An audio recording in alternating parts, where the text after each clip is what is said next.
Thank you for being here this morning, this first Sunday in Advent. And Advent is all about welcoming Jesus Christ into our lives all over again, as individuals and as a church family. And in this series, Simple Christmas, we're talking about how we would all agree that Christmas in our culture has often just been off the rails in consumerism and materialism and busyness, and there are hopes and dreams we have for every Christmas, for our family, and what we hope that season will bring for us, and closeness and togetherness. And sometimes that happens, and sometimes it doesn't. But many of us realize that the status quo of materialism is not working for us. So what if we were less hurried? What if we bought one less gift? What if we went to one less party? And we instead took that time and those resources and devoted those to the people we love. Couldn't Christmas be a whole lot more meaningful? And this series is based on the book called Christmas Is Not Your Birthday by Mike Slaughter. It's kind of an in-your-face title, isn't it? It gets the point across. It's a crass title, but it helps us to refocus on the message of Jesus at Christmas time, his purpose in coming at the first Christmas, and the birthday gifts that he truly desires. So even for a person who is not a Christian, Christmas time is the time of year that points us toward our interconnectedness as human beings. Correct? Are you with me? And towards goodwill and towards the need to live beyond ourselves and to give. And so these are wonderful things. And at the same time, it's also mixed in with this rat race and this materialism and the busyness. And so a common church message, a sermon series like this, used to go something like this. Hey, you guys are so well off, you've made so much money in your life, that you ought to share a little bit with people who are less fortunate than you. How many of you have heard a Christmas message, something like that before? And, there is truth in that. Many of us are blessed materially, some more than we deserve, and we would admit that. And it is good for us to share. And at the same time, we would say, sometimes it feels good to be told that you've done really well in life. And let's help all the little people. Do you know what I mean? Sometimes that strokes our egos, and so there's a part of that message that plays to our sense of exclusivity, that, I can be a part of this exclusive club that somehow has so much, and I can help those who are less fortunate. Well, at the same time, Christmas is a time of excess and a time when many Americans admit that we've spent too much, and we feel regret for the way that we use our time and our money. Last December, bizjournal.com published an article entitled, "Struggle to Pay Off Debt After the Holidays? You're Not Alone." They found that 41% of Americans admitted they felt some regret about their holiday spending. 25% said they relied on credit cards and borrowed money to pay for gifts. And then the article said, many shoppers get wrapped up in the holiday season, horrible pun intended, I'm sure, by them, but they overspend, leading to a debt load that becomes hard to manage. The average U.S. household credit card debt is $16,140. Does that surprise anybody? Average, that's average. Average mortgage debt is $155,361. And the average student loan debt is $31,946. That's far more debt than any previous generation of Americans has carried. This is an alarming amount of debt carried by Americans, and it's actually rising. Last year, consumer debt rose 1.7%. Listen to this. This is the total of consumer debt held by Americans. $11.85 trillion in consumer debt, and most of that is credit card debt.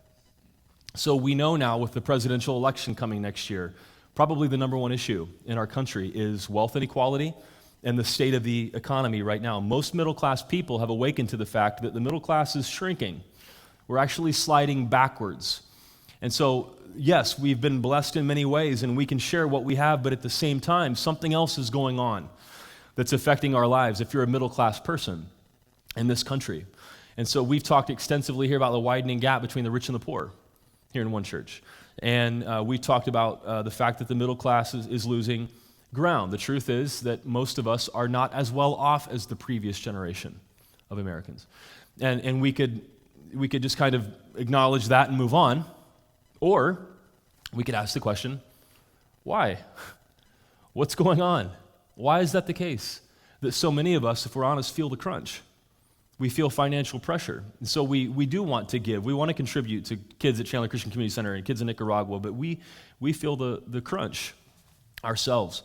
There are a couple of reasons, of course. There are tax laws and structures in our country that need to be addressed.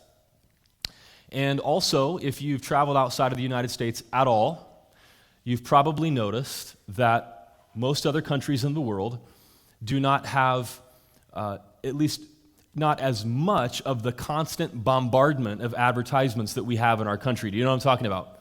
Everything is bigger in America. Bigger houses, bigger cars, bigger carbon footprints, bigger food portions. Can I get an amen to that, brothers and sisters? Bigger debt, bigger financial anxiety than most places in the world as well. We live in a culture in which we hear a continual drumbeat of advertisements and sophisticated marketing. In addition to tax laws and the economy and how the systems are set up, but we hear as middle-class people this constant din of buy more stuff. And so many of us, I think, are realizing we simply can't afford to be duped anymore. There's something that's happening that is bigger than us, and it's causing us to fall behind. And a Christmas series is a good time to talk about that. Because again, Christmas is probably the time of the most excess in our culture. And the good news is that there's an alternative way of viewing money and materialism and what we really need. And the Christmas story can help us to be free from what historically would be a level of debt that would count as slavery for many of us. The Christmas message can set us free, and that's what this series, Simple Christmas, is about. So I'm going to read a scripture here in a moment that'll be on the screen. It's written by the Apostle Paul, who traveled around what is now Europe and Turkey, planting churches. And then he would start a church, it would become self-sustaining, he would move on, and then he would write letters back to them, instructing them and encouraging them. And this letter is 1 Corinthians, so it was written to the followers of Jesus who lived in the city of Corinth in ancient Greece. And this is Paul's first letter to them. And this scripture that we're going to read is from his greeting to them at the very beginning of the letter. And this is how he sets up the theme of the entire letter. So 1 Corinthians chapter 1, verse 3, grace and peace to you from God our Father and the Lord Jesus Christ. I always thank my God for you because of his grace given to you in Christ Jesus. For in him you have been enriched in every way, with all kinds of speech and with all knowledge. That's kind of odd, right? You've been enriched with speech and knowledge, okay? Not sure exactly what that means, but God thus confirming our testimony about Christ among you. Therefore, you do not lack any spiritual gift as you eagerly await for the Lord Jesus Christ to be revealed. He will also keep you firm to the end, so that you will be blameless on the day of our Lord Jesus Christ. God is faithful, who has called you into fellowship with his Son, Jesus Christ, our Lord. So Paul writes that God has enriched you in many ways, and then he says something that we wouldn't expect. He says that he's given you all kinds of, I'm dealing with this cough here, so I'm going to be hacking the entire time, I'm sorry. With all kinds of speech and knowledge. So if in our culture, if we say, hey, God's enriched you, what do you expect to hear after that? Something about money, right? Enriched you, we think of something about money is going to come after that if he were writing to our culture. But that's not what he says here. He says he's enriched you with all kinds of speech and knowledge. Just odd. It just sounds odd to us. What's going on here is that in Corinth, in this time, the people valued the ability to be able to speak extemporaneously on philosophy. And if somebody could ask you a question about philosophy or politics, you could just launch into this like Greek oratory, and you could impress your friends and neighbors with your ability to speak. That's foreign to us, isn't it? But that was part of the culture of Corinth. It was very, very important to them, extremely important to them, so much so that's how he opens the letter. Okay, it's just a different culture. The Bible was written in a different time, in a different place. So in the Isthmian Games, which were kind of like a small version of the Olympics, they would have speech contests. Could you imagine, like instead of people watching football, they watch speech contests in the United States? You imagine that? You would wear like your speech jersey to wherever you go. It's just a completely different culture. But Paul acknowledges this is what's important to you. Hey, Corinthians, this is what's important to you, that you can speak and that you can debate, and God has enriched you. God's given you all of those gifts to be able to do that really, really well. He's setting them up. That's what he's doing. Because later in chapter 12 and 13, he talks about how these gifts of languages they pride themselves in having, which gifts of tongues is another way of saying that. These languages, these gifts of tongues that you pride yourself in having, what God has enriched you with actually serves to divide you. That's what was happening with the Corinthians. People who had certain gifts of languages, they thought they were better than those who didn't. They saw it as a status symbol. And what was meant to be a gift from God is something that actually divided them and separated them from one another. And Paul says, guys, if you speak in the tongues of men and of angels, but you don't have love, you're like a resounding gong, bong, or a clanging cymbal. If you don't have love. And then he launches into this beautiful poem saying, love is patient, love is kind. It does not envy, it does not boast.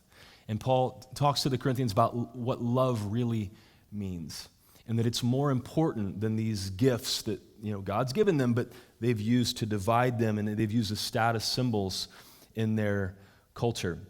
So I think if Paul were writing to us here in the incredibly materialistic, busy culture that we live in, Paul might start by acknowledging these gifts that we've been given, all these material things and all these opportunities and free time, so we can go to all of these different events. But I think he would say that we need to see beyond our own culture. To be able to see beyond your own culture and the cultural messages that you receive. Mike Slaughter, the author of Christmas Is Not Your Birthday, writes this: as we grow older, our desired gifts become more sophisticated. Unfortunately, the idolatrous promise of the desired object to bring us life fulfillment and meaning is never realized as the newness wears off. Isn't that true? Things we really want in life, the shine wears off after a while.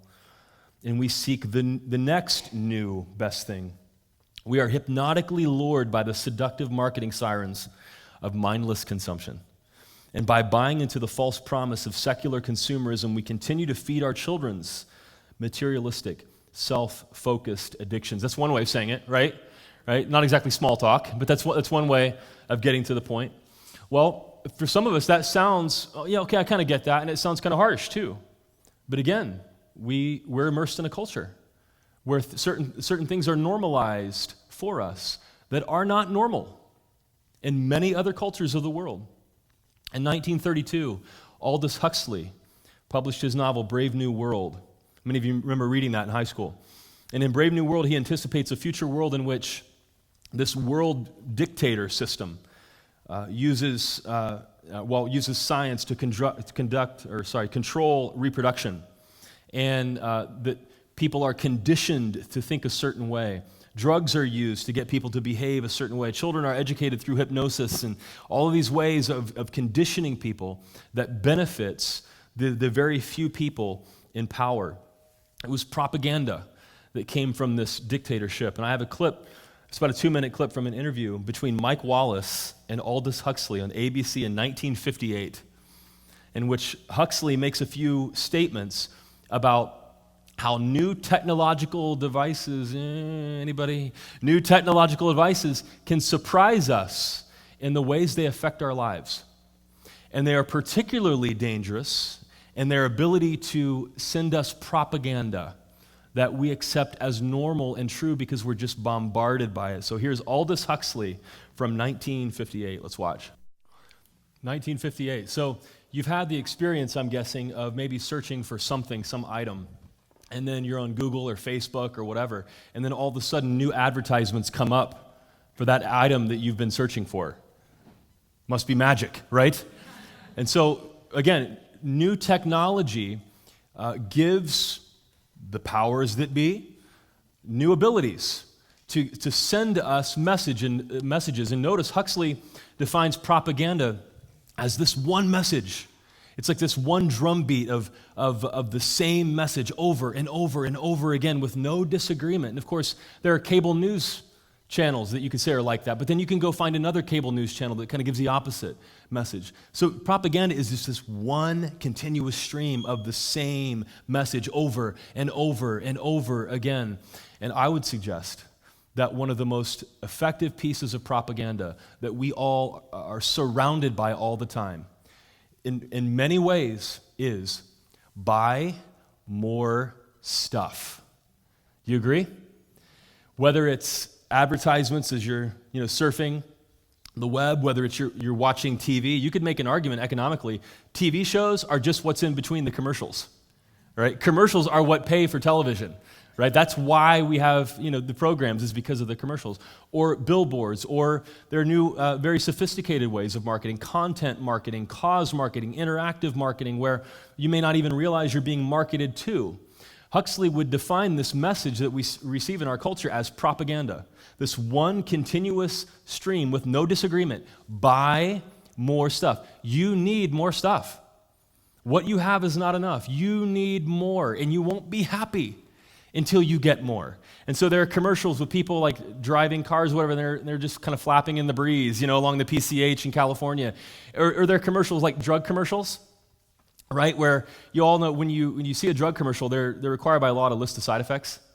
And so they're listing these horrifying side effects.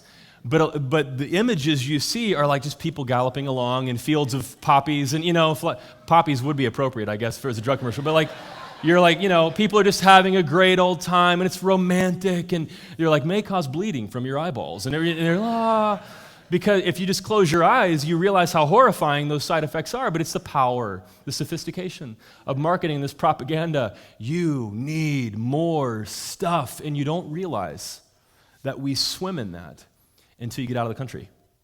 And so when we went to Nicaragua a couple of years ago, I remember being in the jungle of Nicaragua. And you're like, wait a second, I'm not surrounded by sophisticated marketing anymore.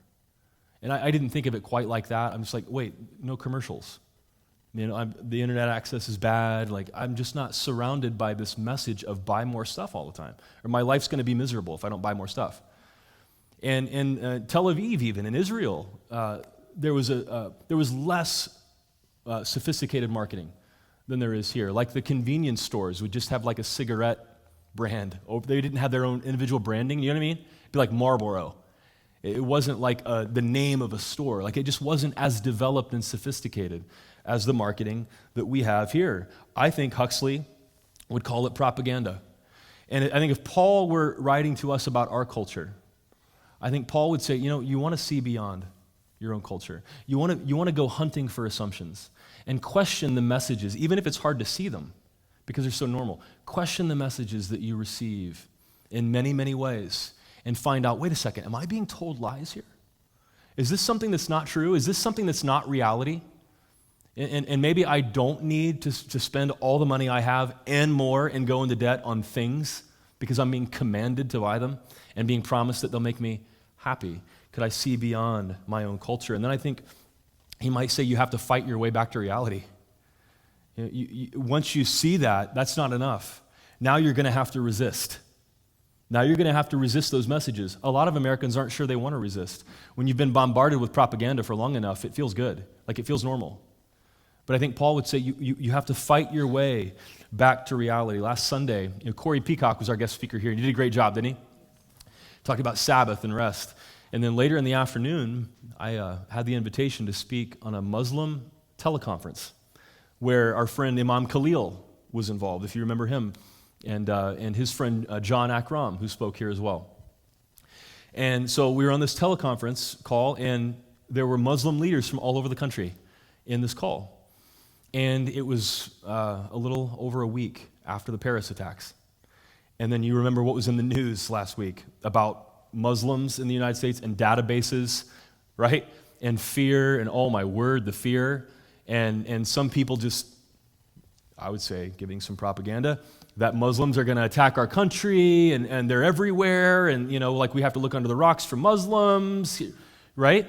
All kinds of fear, oh my word, and division in response to this attack in Paris. And so I got on this call, and I viewed it as divine timing, to be honest with you, that there's a white Christian pastor who's been invited to be on this call. And I just told them, guys, I'm sorry. I just want to say, I'm sorry for the messages that you're receiving in our culture, along with the messages everybody else is receiving. This cannot be an easy time to be a Muslim. CNN ran an article that says it's probably the worst time to be a Muslim in the history of this country. And I just said, I'm sorry, and I want you to know that not everybody thinks that. We have a great church who doesn't think that. And there are lots of people around this country who don't think that. And so it was just a great phone call, very respectful, and I got to talk for a few minutes, and they asked me questions, and it was just excellent. I mean, if you could bottle up that phone call, you'd have world peace. I mean, it's, you know what I mean? It's so different than what we get told in the media, by the way, right? When we talk about these messages, what's portrayed in the media. So one of the questions they asked me was, how do you feel as a Christian about the commercialization of Christmas?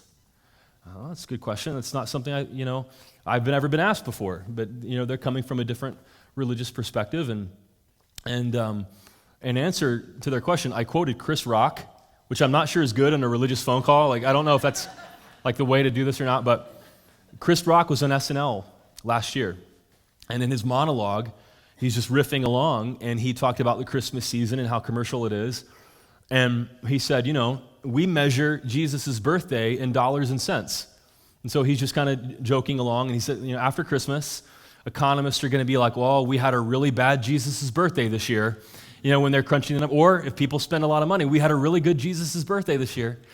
And I said, I guess I kind of feel like Chris Rock, that, Christmas has been turned into this economic indicator, where I think 20% of the retail business in the United States is done during the Christmas season. The average family spends $800, excuse me, on Christmas. And so Paul acknowledges this system that the Corinthians live in.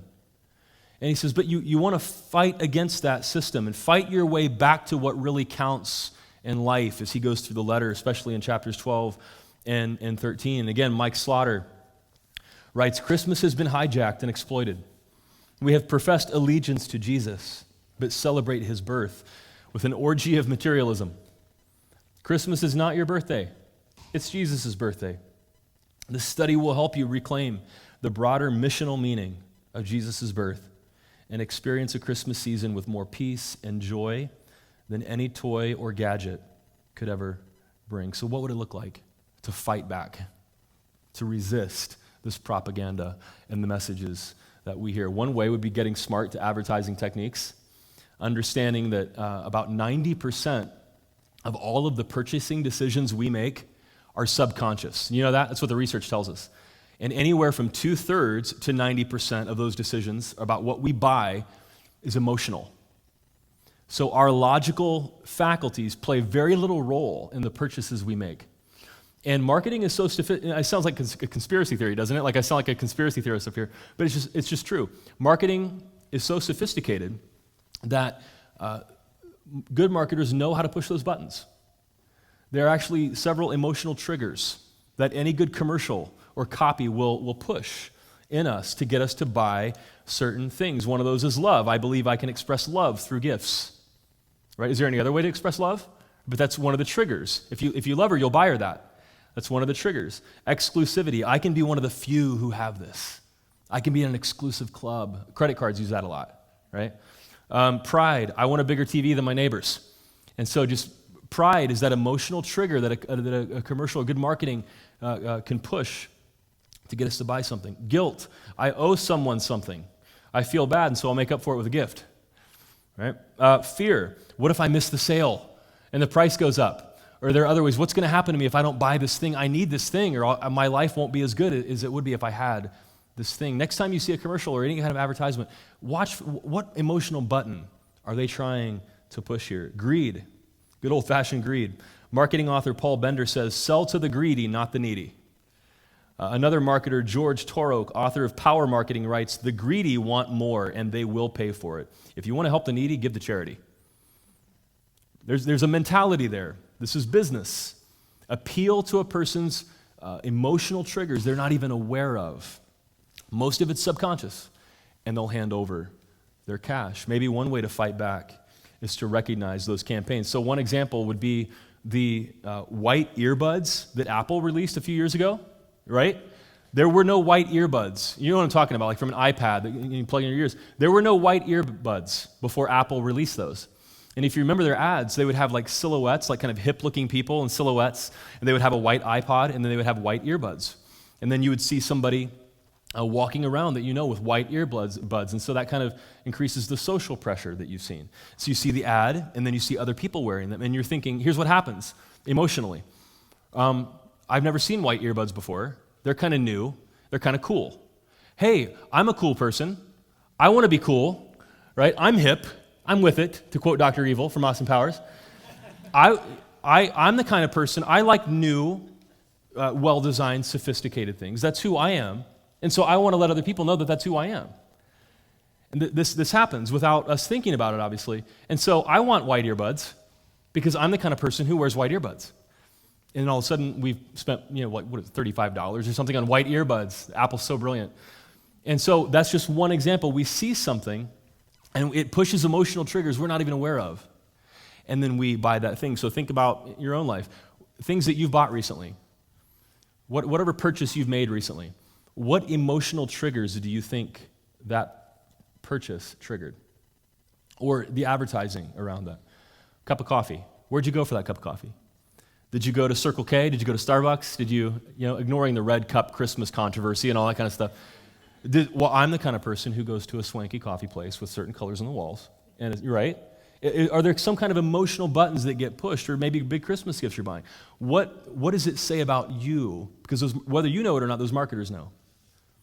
What emotional buttons were pushed in the process of you purchasing that item? It's a very sophisticated business. Another way to fight back against this propaganda is to acknowledge that many of us are susceptible to what I call the Christmas fantasy.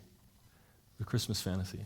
And it's this idea that Christmas is a time when I want my family to come together. And of course, it's not bad, but my family's going to be closer than ever before. And we're going to have warm times, and we're going to sit by the fire. And the tree is going to be glowing, and the presents under the tree are going to be glistening, and everything's going to be perfect. And all's right with the world. And I just want my family to be together and experience that warmth. There's nothing wrong with that. And if you have that, if you have glimpses of that even, that's great. But it can also be used against us as the Christmas fantasy, where we have these expectations that are just totally unrealistic. And marketers, of course, tap into those. And so this Christmas gift is going to make your child happy. Or this thing is going to look great under the tree. And isn't Christmas going to be fantastical, if we spend more money on this thing?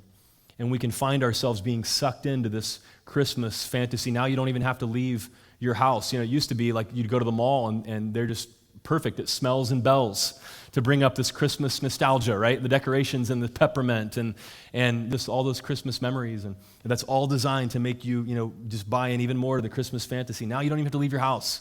You just go on Amazon, and you can just click away.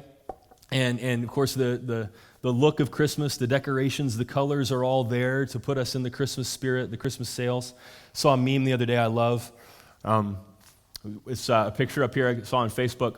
Don't drink in Prime. Isn't that great advice? Put the eggnog down before you start clicking away on Amazon. You don't even have to leave your house now to engage in the Christmas fantasy and give in to this propaganda. Richard Rohr writes in Everything Belongs. He quotes another author named Burnham. In Coming to Our Senses, Burnham points out that around the year 1500, there was a mass proliferation of a new invention, the mirror. After that watershed event in history, we see an increasing split within the self. People start to live almost entirely outside of themselves. America has made an art form out of it through Hollywood and Madison Avenue. We don't really live inside anymore. Think about how profound these words are. But we live through others' eyes. If I can see myself in a mirror, I see myself the way other people see me. And now I'm self-conscious. I'm conscious about how I look in other people's eyes. Am I color coordinated today? Am I attractive? Do I have a small enough waistline? We don't live in our bodies where we can feel our own feelings and trust our own experience. Instead, through commercials and advertisements and jingles, we live in images and appearances. We let the media and passing material objects define success. How profound. We suffer, quite frankly, from a lack of contact with reality. Isn't that amazing?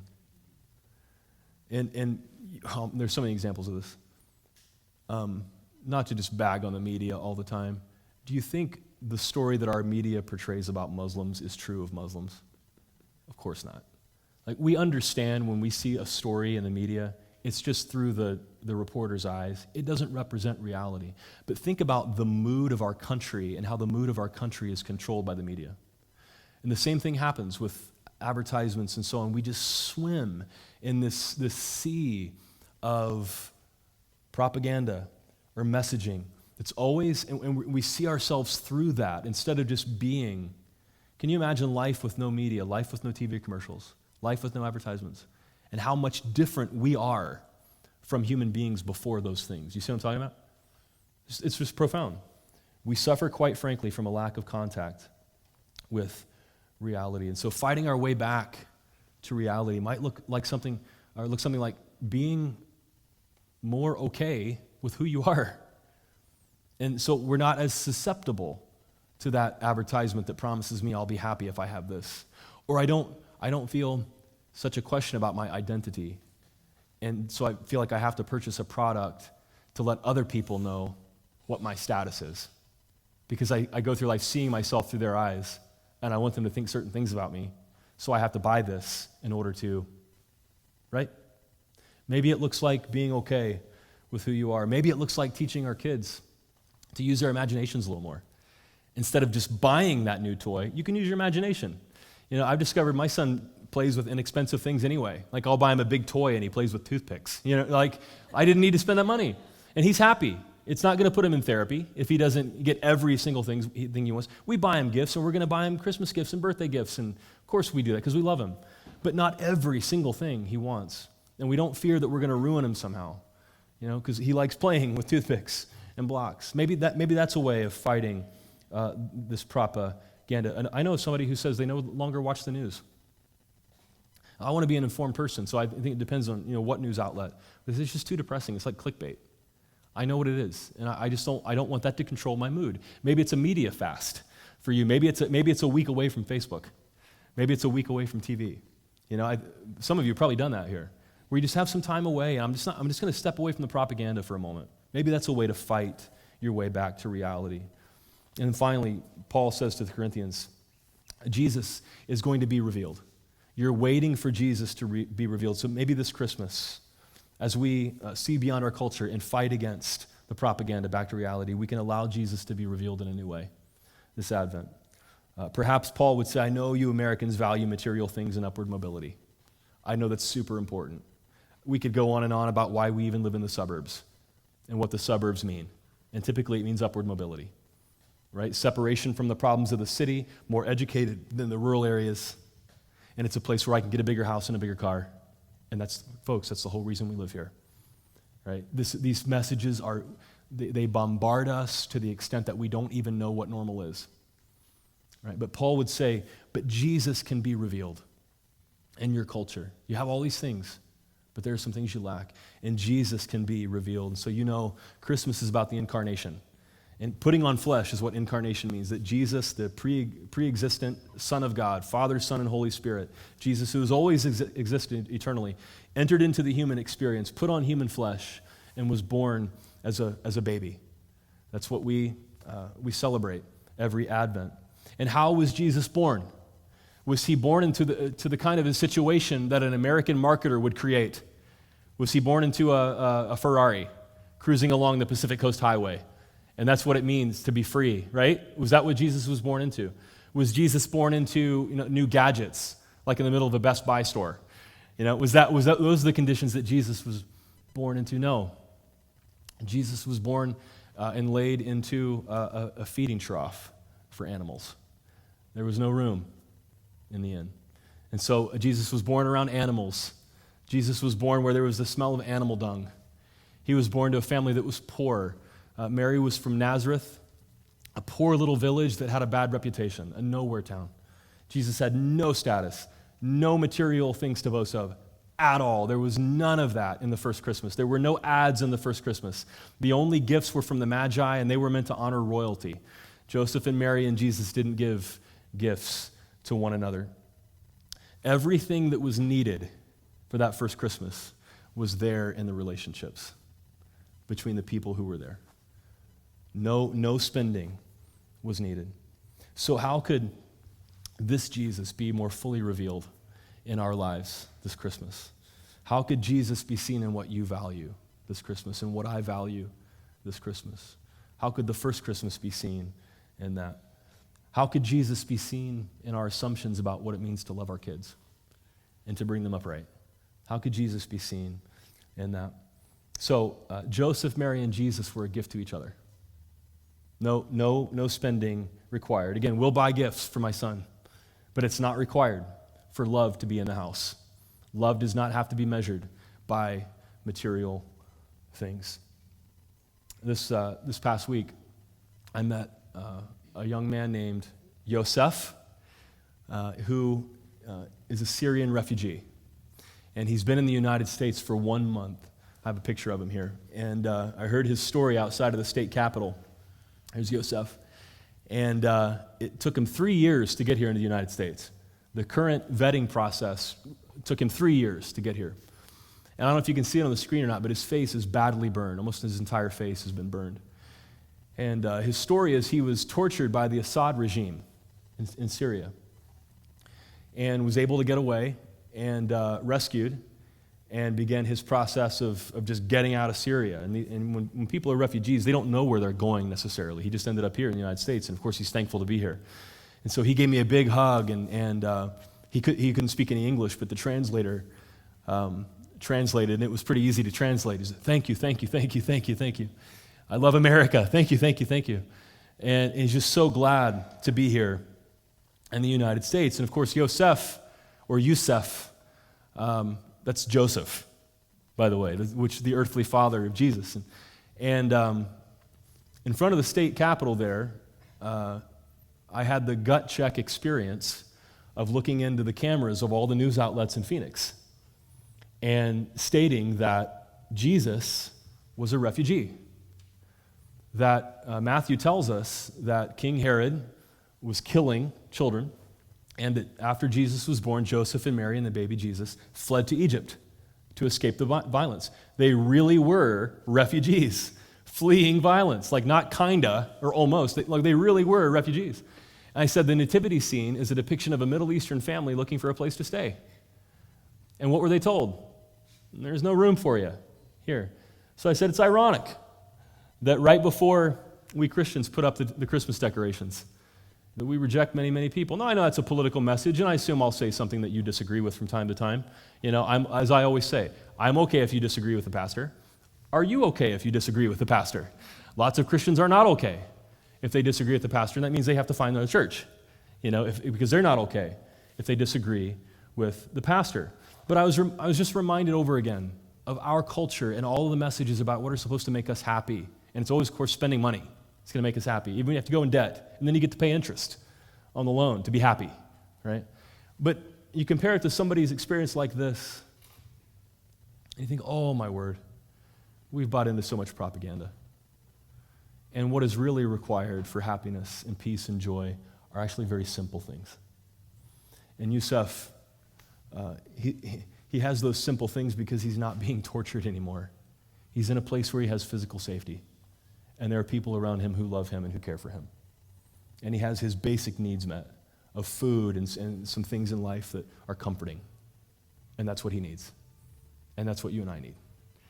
And we can fight back against the messages that we receive. At the same time, I thought about the kids in Nicaragua that I met a couple of years ago when we went on a mission trip there. And kids in Nicaragua have a different set of issues from Yosef. A lot of these kids, they would miss school because they had diarrhea because they ate on the ground and got worms. And so one church built this cafeteria, this entire structure you see, and it's actually way bigger than this. It extends out farther. We built this cafeteria for these kids. You did that for these kids. And there's another picture I have of the kids. I showed this a few months ago, but this is what we arrived to in the village of San Bartolo, Nicaragua, when our One Church mission team showed up at the school. All those kids looking at us and welcoming us, singing songs and putting on plays. And so these kids have a different set of issues than Yosef, But with the basic needs met, like not having to eat on the ground and being able to wash their hands and not get worms and diarrhea, they can be really happy. Those things can bring happiness and peace and joy and good Christmas warm feelings into their lives. They don't need to buy into all the propaganda that we're surrounded to. And I haven't told this story before. I'm going to wrap up here in a second. I haven't told this story before because I didn't want to scare anybody away from going on the mission trip. But I think you're tough people, and you can handle it. So, and this happens. You know what happens when you travel overseas. I was the only person on our mission team that got sick in Nicaragua. And so I apparently drank the water without trying, maybe shower or something. I ingested some kind of pathogen. And I got super sick. And I'll spare you the details. But it started late at night and didn't stop, and all through the night. And so by morning, I was dehydrated. I was in trouble. And our team had to go into the village to work for the day. And so the director of Food for the Hungry in Nicaragua and his assistant came to get me in the hotel. And they brought medicine from the hospital first, and I drank this liquid and couldn't keep it down. And so they came and had to help me walk to their truck. I couldn't even walk on my own power. And put me in the truck and took me to their hospital. And I use the word hospital loosely because I walked in, and it's everything you would imagine. Picture a movie scene of a hospital in a jungle. And that's what it was. I walked in, and there were just beds, these old rusty bed frames, lined up end to end along the walls. And no sheets on the beds, just these pieces of plastic draped over the beds. And so I laid down on this piece of plastic, and in the bed above me, there was a little baby who was crying. There was somebody below me. And so just imagine this room lined with beds, only a lot smaller than this room, but just lined with beds with plastic on them. And I looked up at the ceiling, and there were just these enormous bugs on the ceiling, some kind of bugs we don't have around here, thankfully. And then I looked to the wall, to the side, bugs. Oh, wow. And so a squeaky sound, and up next to me is now a rusty IV pole. And so they treated me like gold. They were so kind to me, these folks. They were so welcoming to me. And so they gave me an IV. And, just rust and bugs and just not conditions that would be anywhere near the ballpark of being acceptable in the United States. And I lay there for about 3 hours. And they didn't leave me. Nobody left my side from the Food for the Hungry team. And after I got the IV, they gave me more medicine. They diagnosed me with indigestion. Got it, okay. Shouldn't have eaten all that pumpkin pie then, all right. So, and gave me some medicine that I'm not sure works or not. But I was able to walk a little bit better, got to the truck, and we rode home that night. And, if you're an empathetic person anyway, if you go to the hospital here and you hear little children crying, it gets to you because you don't know what they're facing. When you're laying on a piece of plastic in a rusty bed with a rusty IV pole and bugs are all around you and you hear children crying, it occurs to you, all these kids that we're sponsoring, that's where they live, by the way. We sponsor kids, and they live there, so we can go meet them. And there are a couple more packets back there, too, if you'd like to sponsor. All these kids we sponsor, if they get sick, this is where they go to the hospital. This is the best they've got. Bugs and rust and medicine that I'm not sure is even effective. It didn't look like any medicine we would have here. It looked more like candy. And here's the effect it had on me. I mean, I was sad for these kids and felt a sense of empathy. I'm just going to be honest with you, okay? So pardon the language. It also pissed me off that there are children in the world who are every bit as valuable as my kids and your kids and everybody else's kids, no matter where they are. But our world is such that when these kids that we sponsor get sick, they go to a place with wonderful, great, sweet people in deplorable conditions. And I wondered, and I'm not the kind of person who looks for signs all the time and questions and doubts welcome and all that, but I thought, you know what, maybe God allowed me to get sick and nobody else so I could lay in this hospital bed and experience this. And it could change me and the way that I view the world and the way I view these kids. And I just kind of made it a point, you know what, if I could do something to give these kids better access to something that's at least not rusty, I'll do that. And that's what is behind the Christmas Eve offering that we've talked about. On Christmas Eve, every year we give 100% of the offering away. Not a penny stays here. All of it on Christmas Eve, all of it goes out the door. And this year we're dividing it 50-50 between local kids in need at Chandler Christian Community Center and Food for the Hungry Nicaragua. And, we receive all these messages about what we need, right? Drug commercials and, convertibles and all this kind of stuff. And these kids could use some IV poles that aren't rusty. And so why would you do something insane like giving an equal amount you give to Christmas gifts to this offering? Because that's what we're challenging people to do. However you spend on Christmas gifts, $500, $800, $300, whatever, we're challenging, would you give an equal amount to this offering? And it's all going out the door. The offering could be huge, several $1,000s. That sounds kind of crazy. Well, it's because we want to fight back against the propaganda and fight our way to reality and realize that we swim in propaganda. And there are kids in the world who need lots of things that we don't have. And we are enriched, as Paul says, enough that we can do something about that. And this also reminds us that without love, all the things we buy and that we spend our money on and that we think live up to the Christmas fantasy, they're like a resounding gong or a clanging cymbal without love. And so there are different ways to fight back and put this real Christmas message into action this year. The Christmas Eve offering is one of those. Another way is Operation Santa. Chandler Christian Community Center collects gifts for kids who don't have access to Christmas gifts around here.